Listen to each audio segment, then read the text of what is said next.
নমস্কার বন্ধুরা, আশ্বাস কুকবুকে সবাইকে স্বাগত জানাই। আজকে আমি খেজুরের গুড় দিয়ে দারুণ স্বাদের অত্যন্ত লোভনীয় সন্দেশ বানিয়ে আপনাদের দেখাবো। শীতের এই স্পেশাল খেজুর গুড় দিয়ে আপনারাও বাড়িতে এইভাবে কিভাবে ঝটপট এই খেজুর গুড়ের সন্দেশ বানিয়ে নেবেন সেটা আজ আমি আপনাদের সাথে খুব সহজভাবেই শেয়ার করছি। খুবই সুস্বাদু হয় খেতে আর খুব কম সময়ের মধ্যেই কিন্তু তৈরি হয়ে যায়। বাড়ির সকলকে এইভাবে বানিয়ে দিতে পারেন, আবার অতিথি আসলে তাদেরকেও কিন্তু বানিয়ে দিতে পারেন।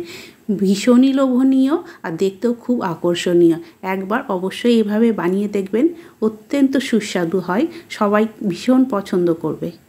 আর এই শীতকালে তো আমরা নানা রকম জায়গায় ঘুরতে যাওয়ার সময় কিন্তু এইভাবে বানিয়ে ক্যারি করে নিয়ে যেতে পারেন। ক্যারি করাও ভীষণ সহজ আর ঝটপট বানিয়েও কিন্তু নিয়ে যেতে পারেন ঘুরতে যাওয়ার জন্য।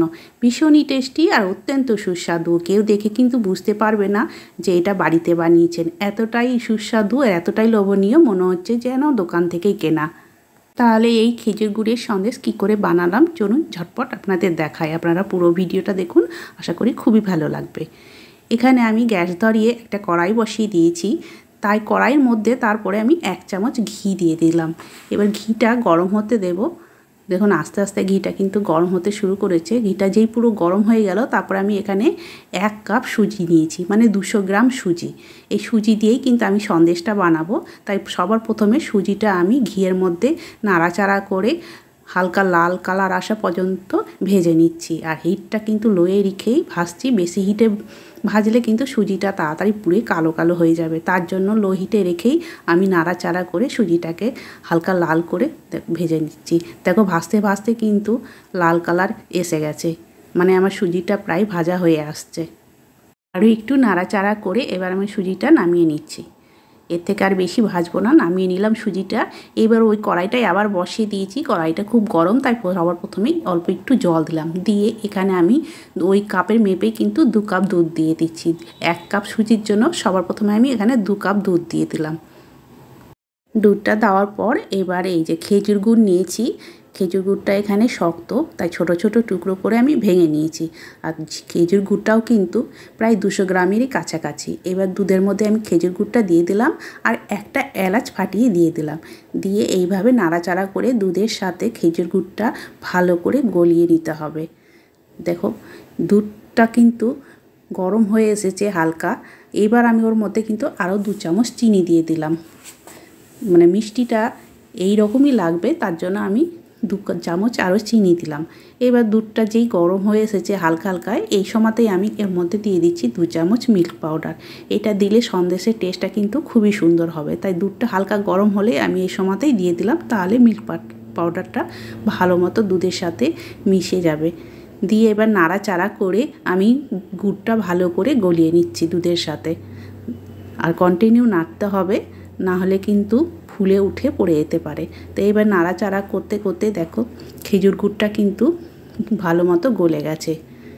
এইবার যে সুজিটা ভেজে রাখলাম সেটা আমি অল্প অল্প করে দেব আর নাড়তে থাকবো। একবারে বেশি দেব না, এইভাবে অল্প অল্প করে দিয়ে নাড়তে হবে। একবারে বেশি দিয়ে দিলে কিন্তু দলা পেকে যেতে পারে, তাই অল্প অল্প করে দিয়ে এইভাবে নাড়তে থাকতে হবে। আর হিটটা কিন্তু লোয়েই আছে, অল্প অল্প করে দিয়ে আমি দেখো অল্প অল্প করে দিচ্ছি আর এইভাবে নাড়ছি। এইভাবেই কিন্তু অল্প অল্প করে দিয়ে নাড়াচাড়া করে নিতে হবে। দেখো নাড়তে নাড়তে সুজিটা কিন্তু খুব তাড়াতাড়ি একটা ডো ফর্মে চলে আসছে। সুজিটা আমার এখানে একটু সেদ্ধ হতে মনে হলো বাকি আছে, তাই আমি আরও 1 কাপ মতো দুধ নিলাম। প্রথমে আরও ওই 1 কাপ থেকে প্রথমে হাফ দুধ দিয়ে দিলাম, দিয়ে এবার বাকি দুধটাও দিয়ে দেব। মানে এখানে আমার মোট 1 কাপ সুজির জন্য প্রায় 3 কাপ দুধ লাগলো, মানে হাফ লিটার দুধ লাগলো। এইবার ভালো করে নাড়াচাড়া করে নিলে কিন্তু সুজিটাও খুব সুন্দর মতো সেদ্ধ হয়ে যাবে। আর দেখো আমি তার জন্য এইভাবে নাড়াচাড়া করে ভালো করে সুজিটাকে সেদ্ধ করে নিচ্ছি।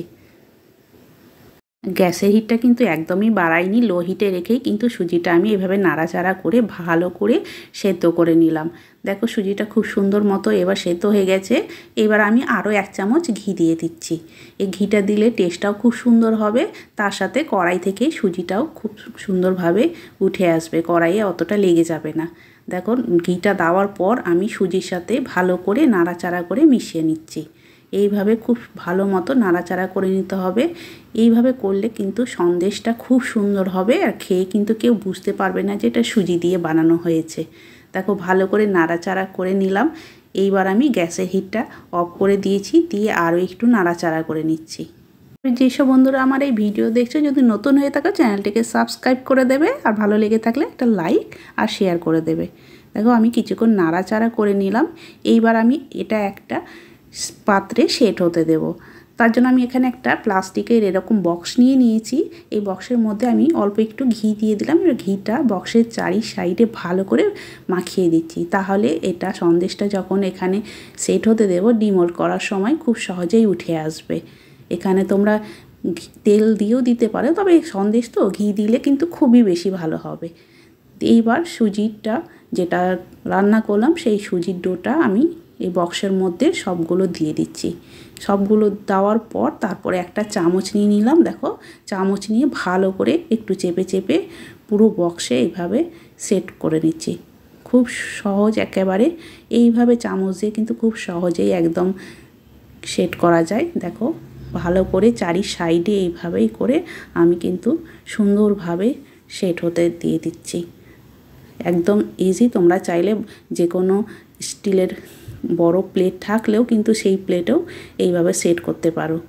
এইবার এটা আমি ঠান্ডা হতে দেবো 2 ঘন্টার জন্য। কেন শীতকাল 2 ঘন্টার মধ্যেই খুব তাড়াতাড়ি দেখো ঠান্ডা হয়ে গেল।